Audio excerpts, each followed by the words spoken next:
రెండవది జాగ్రత్తగా, లాజరు సమాధి దగ్గరికి యేసు ప్రభు వారు వెళ్ళారు. ఎన్ని రోజులకి? 1, 2, 3. దయచేసి 3, 2 అనగా 4. అర్థమైందా? 4వ రోజున యేసు ప్రభు వారి సమాధి దగ్గరికి వెళ్ళారు. వెళ్ళి అంటారు, ఓ తండ్రి, నీవు నా ప్రార్థన ఆలకించినందులకు నేను నీకు కృతజ్ఞుడనయ్యా. మరలా కృతజ్ఞత చెబుతున్నారు. ఎందుకు కృతజ్ఞత చెబుతున్నారంటే, క్రీస్తునందు విశ్వాసముతో మరణించిన వారికి క్రీస్తులో పునరుత్థానము కలదనటువంటి నమ్మికను వికసింప చేయటం కోసం అక్కడ కృతజ్ఞత చెప్పాడు. మరి ఈరోజు గురువులుగా మేమెందుకు చెప్పాలి? ప్రపంచమంతటా తిరగండి, దేవుని సువార్తను బోధించండి. విశ్వసించిన వారందరికీ తండ్రి యొక్కయు కుమారుని యొక్కయు పరిశుద్ధాత్మ దేవుని నామమున జ్ఞానస్థానము, బాప్తిజం కాదు, పొరపడుతున్నారు, జ్ఞానస్థానం. జ్ఞానస్థానం అనగా దేవుని వాక్యములో కడగబడటం. జ్ఞానస్థానం అనగా పరిశుద్ధాత్మ దేవుని అభిషేకములో కడగబడటం, జ్ఞానస్థానం. అయితే గురువులు జ్ఞానస్థానం ఇచ్చినప్పుడు విశ్వాసులకి ఎంత భాగ్యం దొరుకుతుందంటే, క్రీస్తు పునరుత్థాన దేహంలో పారిభాగస్తులు అవుతారు. ఇదే మనం కొరింథీయులకు రాసిన మొదటి లేఖ 12:13లో యూదులమైన, యూదేతరమైన, బానిసలమైన, స్వతంత్రులమైన, అన్యులమైన ఎవరైనా కూడా, మీరు ఎవరైనా ఎప్పుడైతే ఆత్మలో బాప్తిస్మము పొందుతారో మీరందరూ క్రీస్తు ప్రభుని పునరుత్థాన దేహంలో భాగమవుతున్నారు. గురువుకి దేవుడిచ్చిన గొప్ప భాగ్యం ఏంటంటే, బాప్తిస్మము ద్వారా మనందరినీ ఆయన మహిమ కలిగిన దేహంలో పాలి భాగస్తులు చేస్తున్నాడు. అందుకే కృతజ్ఞత దివ్య బలి పూజ. ఇది రెండవది. మూడవది, దేవుని బిడ్డల, మీ అందరికి తెలిసి రొట్టెను తీసుకొని స్తుతించి త్రుంచి, ఫస్ట్ ఏం చెప్పాడు? కృతజ్ఞతలు చెప్పారు. అవునా? ఏం చెప్పారు? కృతజ్ఞత ఎందుకు చెప్పారు? నా దేహాన్ని, యాజకుడనైన నా దేహాన్ని ప్రజలకు జీవాహారముగా ఇచ్చే గొప్ప భాగ్యం నాకు ఇచ్చావయ్యా, అందుకే నీకు కృతజ్ఞతలయ్యా. ఆ ప్రధాన యాజకులు, ఈ రోజున యాజకులందరూ కూడా దేవుని బిడ్డలారా గొప్ప భాగ్యం పొందుకున్నారు. ఎలా చూద్దా? పరలోకములో ఉన్న దేవుడు భూలోకానికి వచ్చాడు. ఎందుకు వచ్చాడు? భూలోకాన్ని పరలోకంగా చేయటానికి వచ్చాడు. అయితే భూలోకమంతా పరలోకంగా మారాలంటే ఇక్కడ ఉన్న యాజకులందరూ క్రీస్తుని పంచిపెట్టాలి. క్రీస్తుని ఎప్పుడైతే పంచి పెడతాడో క్రీస్తు మన గుండెల్లో ఉంటాడు. ఎప్పుడైతే క్రీస్తు మన గుండెల్లో ఉంటాడో మన హృదయమే మరొక పరలోక రాజ్యం అవుతుంది. క్రీస్తు శరీర రక్తాలు పంచిపెట్టే హక్కు సంఘ పెద్దలకు కానీ, ఉపదేశాలకు కానీ, విశ్వాసులకు కానీ మరెవరికి భగవంతుడు ఇవ్వల, యాజకుడుకు మాత్రమే ఇచ్చాడు. ఈ 3 గుర్తుపెట్టుకోండి. అందుకే ఫాదర్ గారు ఈ రోజున ఏం చేస్తున్నారు? కృతజ్ఞత. స్తోత్ర బలి, స్తోత్ర బలి, మంచి దేవా నీకేనయ్యా, శుభవేళానందమే నా తండ్రి నీ తిరుపాదమే, శుభవేళానందమే నా తండ్రి నీ తిరుపాదమే. కాబట్టి ప్రతి గురువు కృతజ్ఞత దివ్య బలి పూజ సమర్పించే కారణాలు ఇవి. ఒక భాగం దేవుడు చేసిన మేలులకైతే, మరొక భాగం క్రీస్తుని పంచిపెట్టడం కోసం, పరలోక రాజ్య పరమ రహస్యాలను తెలియచేయటం కోసం, మనందరినీ ఆయన పునరుత్థాన దేహంలో పాలి భాగస్తులని చేయటం కోసం. ఎవరైతే ఆయన పునరుత్థాన దేహంలో పాలి భాగస్తులు అవుతారో వారి జీవితంలో మరణం ఉండదండి. వారి జీవితంలో మరణం ఉండదు. అంత గొప్ప భాగ్యం దేవుడు యాజకుడికి ఇచ్చాడు. దేవుని స్తోత్రం, హల్లెలూయా. ఇది మొదటి పదం. మొదటి పదం ఏంటిది? అయ్యా, ఈ మొదటి పదాలతో ఎందుకయ్యా? ప్లేట్ ఇవ్వండి, అందులో బిర్యానీ పెట్టండి, 4 చికెన్ ముక్కలండి అయ్యా, తిని ఇంటికి పోతా ఉన్నాడు. గట్టి చప్పడ కొడతండి, కొడతారు నాకు తెలిసి. ఇది మొదటిది. కృతజ్ఞత ఇందుకే యేసు ప్రభు వారి కృతజ్ఞత అందుకే తెలియచేశారు. ఆ విషయాల్లో తప్పితే మరి అక్కడ ఆయన కృతజ్ఞత తెలియచేసినట్టుగా మనకు లేదండి. మరి ఆయన యాజకత్వంలో పాలిభాగస్తులైనటువంటి వారు కూడా అలా. అందుకే మనము గురువుని డబ్బుతో పోల్చకండి, గురువుని కులం పెట్టి పోల్చకండి. ఒకసారి ఇలాగే ప్రథమ కృతజ్ఞత పూజ జరుగుతుంటే ఒక ఆయన అంటాడు, మనలో ఒకడు పెరిగాడురా, మనలో ఒకడు పెరిగాడురా అని దేవుడికి వందనాలు చెప్తాడు. మన అనేవాడు ఎవడు మనం రక్షించడు. గుర్తుపెట్టుకో, మన అనేవాడు ఎవడు మనం రక్షించడు. మనల్ని రక్షించగలిగిన వాడు ఒక్కడే, నిత్య యాజకుడైన క్రీస్తు. సో కృతజ్ఞత చెప్పాల్సింది సంఖ్య పెరిగిందని కాదు, యాజకుడు పరలోకములో పుట్టాడని. సో కాబట్టి మొదటిది కృతజ్ఞత. రెండోది ఏంటండి? రెండో పదం ఏ బలి? గట్టి చెప్పండి. దివ్య బలి. దివ్య బలి. బలి అనేటటువంటిది యాజకుడు మాత్రమే సమర్పించేవారు. ఆనాడు అహరోను వంశం వారు బలిని అర్పించారు. ఇక్కడ ఉన్న యాజకులు అహరోను వంశము ప్రకారం అయిన వాళ్ళు కాదు. వీళ్ళు యాజకులు ఏ విధంగా యాజకులు అయ్యారంటే క్రీస్తు యాజకత్వములో పాలి భాగస్థులు. ఎక్కడ ఉంది? హెబ్రీయులకు రాసిన లేఖలో 7వ అధ్యాయంలో 24, 25 వచనాలు. ఈ వచనం చదవాల్సిందే. ఎవరు చదువుతారా? హెబ్రీయులకు రాసిన లేఖ 7వ అధ్యాయము 24, 25 వచనాలు. కానీ యేసు ఏ జీవండి? శాశ్వత జీవి, మరణము లేనివాడు, అంతము లేనటువంటి వాడు, గాలిలో కలిసిపోనివాడు, మట్టిలో కలిసిపోనివాడు, నీళ్ళలో కొట్టుకుపోనివాడు. ఆయన శాశ్వతమైన జీవి, నిన్న నేడు నిరంతరం ఏకరీతిగా ఉండువాడు యేసు ప్రభు. తర్వాత చదువు తల్లి. కనుక ఏమై ఉన్నాడట? ఆయన సదా ఇక్కడ సదా యాజకత్వం అంటే మరణము లేనటువంటి, అంతము లేనటువంటి యాజకత్వం. అయితే యేసు ప్రభు వారి యాజకుడు. ఆయన ఏ గోత్రం? లేవీ గోత్రమా, యోధా గోత్రమా? మరి లేవీ గోత్రం వల్ల యాజకుడు కావాలి కదా, మరి యోధా గోత్రం వాళ్ళు ఎందుకు అయ్యారు? చాలా జాగ్రత్తగా వినండి. మనం చూస్తే హెబ్రీయులకు రాసిన లేఖలో 5వ అధ్యాయంలో 5వ వచనం చూస్తే ఇక్కడ ఈ విధంగా ఉంటుంది. చదవండి. అదే విధంగా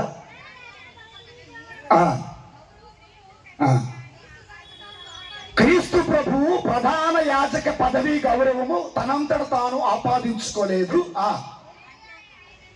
దేవుడే ఆయనని నియమించెను. అంతేకాక దేవుడు ఆయనతో ఇట్లనెను, నీవు నా కుమారుడవు, నేడు నేను నీకు తండ్రినైతిని.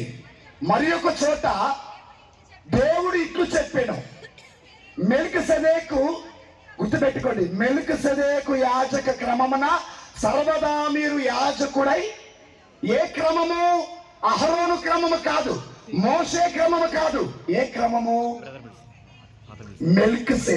మెల్కీసెదెకు తల్లి తండ్రి లేనివాడు, మెల్కీసెదెకు గోత్రము లేనివాడు, మెల్కీసెదెకు మరణము లేదు అన్నటువంటి గురువు ఎవరి యాజకత్వంలో పాలు పంచుకున్నారు? క్రీస్తు ప్రభుని యాజకత్వంలో పాలు పంచుకున్నారు. నాదో ప్రశ్న, ఇక్కడ ఉన్నటువంటి గురువుల్లో మీలో ఎంతమంది యేసు ప్రభుని చూశారు? ఎంత మంచోడు కనపడినోడు అలాంటి వాళ్ళకి కనపడతా ఉంటాయి. దేవుడి స్తోత్రం, హల్లెలూయా.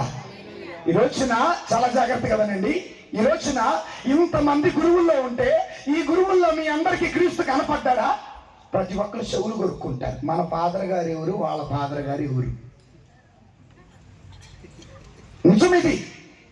నిజమిది. క్రైస్తవ సమాజం పాడైపోతుంది. క్రైస్తవ సమాజం పాడైపోతుంది. దేవుడు కులాన్ని బట్టి ఎన్నుకోలా, ప్రాంతాన్ని బట్టి ఎన్నుకోలా, దేశాన్ని బట్టి ఎన్నుకోలా, నిత్య యాజకత్వాన్ని బట్టి, ఆయన పిలుపుని బట్టి ఎన్నుకున్నాడు. ఈ రోజున కథోలిక సంఘంలో ఏమైపోతున్నాయి అంటే గోత్రాలు ఎక్కువైపోతున్నాయి, ఆరాధన తక్కువైతుంది, పరిశుద్ధత తక్కువైతుంది.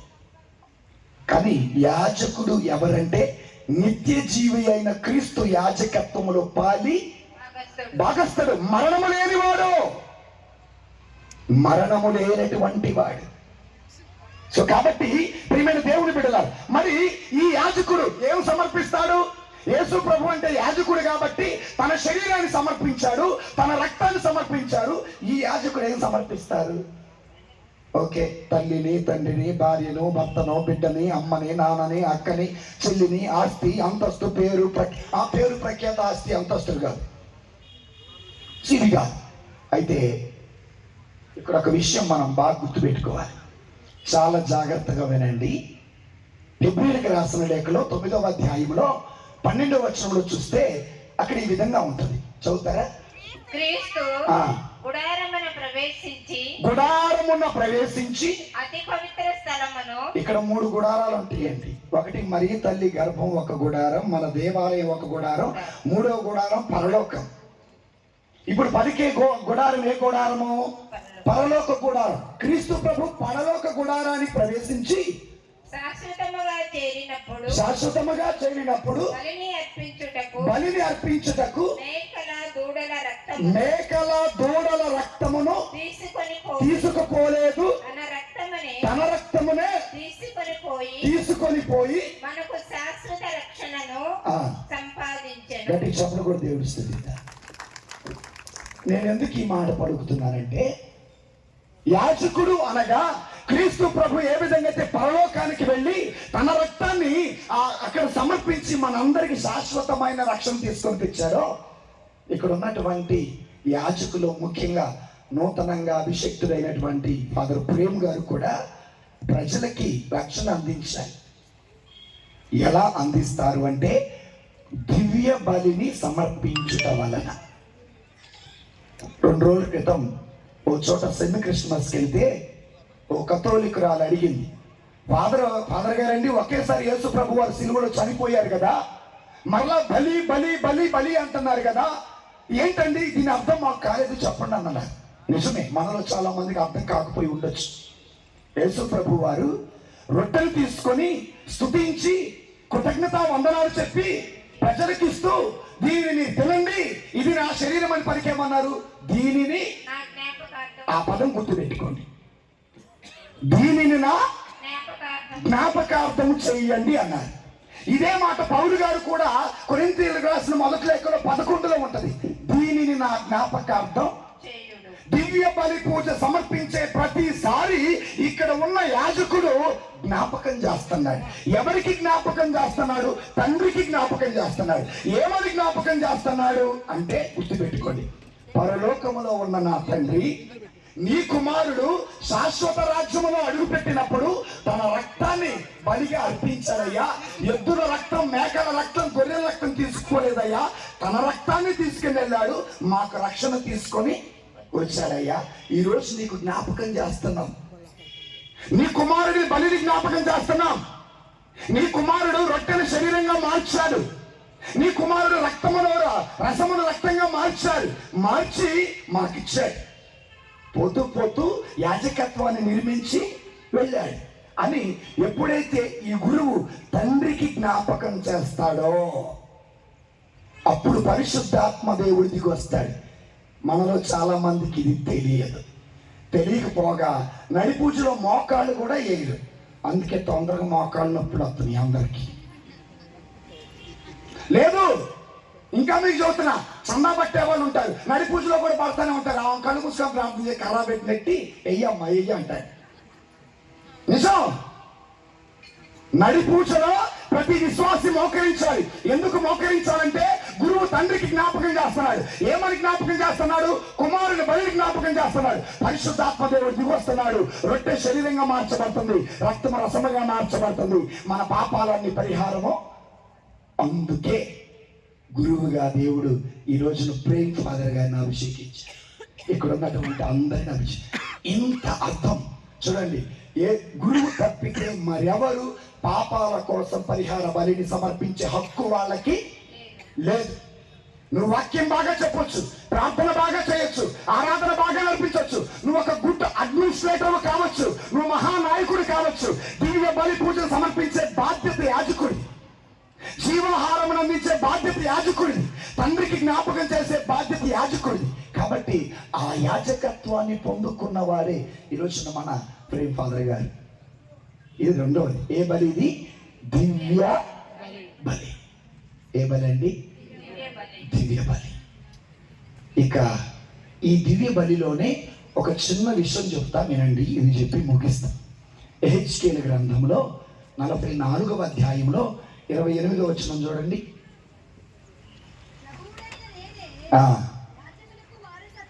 అమ్మా చాలమ్మా. ప్రభువుడనైన నేనే యాజకులకి, మాకు వారసత్వం ఎవరి దగ్గర నుండి వచ్చింది? అమ్మా నాన్న అక్క చెల్లెల నుండి రాలా, యేసు ప్రభు నుండి యాజకత్వం వచ్చింది. మా యాజక వారసత్వం అనేది యేసు ప్రభు దగ్గర నుండి వచ్చింది, కానీ ప్రసాద్ ఫాదర్ గారు చెప్పినట్టు మార్కెట్లో కొనుక్కుంటే వచ్చేది కాదు. కాబట్టి దేవుని బిడ్డలారా, యాజకుడు అవ్వటం అంటే అంత ఈజీ కాదు, అంత సులువు కాదు. క్రీస్తు వారసత్వంలో పాలిభాగస్తుడు. తర్వాత చదువు తల్లి.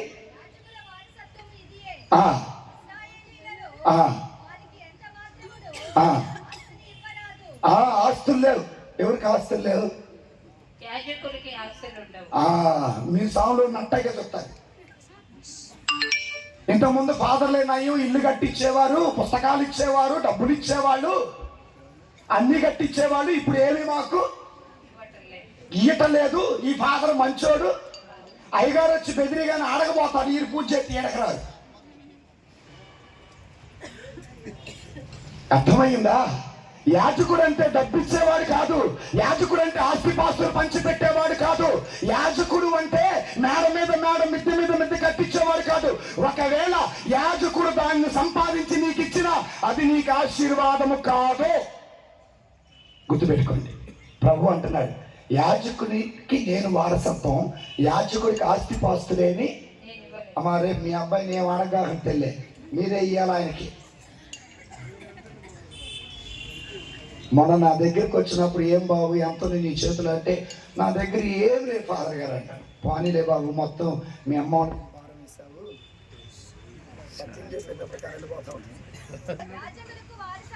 యాజకులకు వారసత్వము, యాజకుల వారసత్వం ఇది. హల్లెలూయా. సో యేసు ప్రభు వారసత్వం నుండి వచ్చిన వారు యాజకులు. యాజకులకు ఆస్తి అంటూ ఏది? యేసు ప్రభువే మా ఆస్తి. ఎవరండి? యేసు ప్రభువే. ఫాదర్ గారండి, మీలో చాలా మంది డబ్బులు ఉన్న వాళ్ళు ఉన్నారు కదండి అని అంటారు. మీలో చాలా మంది కారులో తిరుగుతున్నారు కదండి అంటారు. ఆయన తిరిగే కారు అయినా, ఎక్కే బైక్ అయినా ఆ రోజులు పెట్టి పోవాలి ట్రాన్స్ఫర్ ఇచ్చినాక. అర్థమైందా? ఆయన తిరిగే కారు అయినా, తోలే బైక్ అయినా వదిలిపెట్టిపోవాలి. దయచేసి గురువు దగ్గర నుండి రూపాయి ఆశించి కాకండి. గురువు దగ్గర నుండి ఏం ఆశించాలా? ప్రార్థన ఆశించండి, వాక్యం ఆశించండి, ఆశీర్వాదాలు ఆశించండి. కానీ అందుకే ఈ వాక్యం మీకు చెబుతున్నా, గురుత్వము యేసు ప్రభు దగ్గర నుండి వచ్చినటువంటి వారసత్వము. గురుత్వానికి ఆస్తి అంతస్తులు అంటూ ఏమీ లేవు. కాబట్టి ప్రియమైన దేవుని బిడ్డల,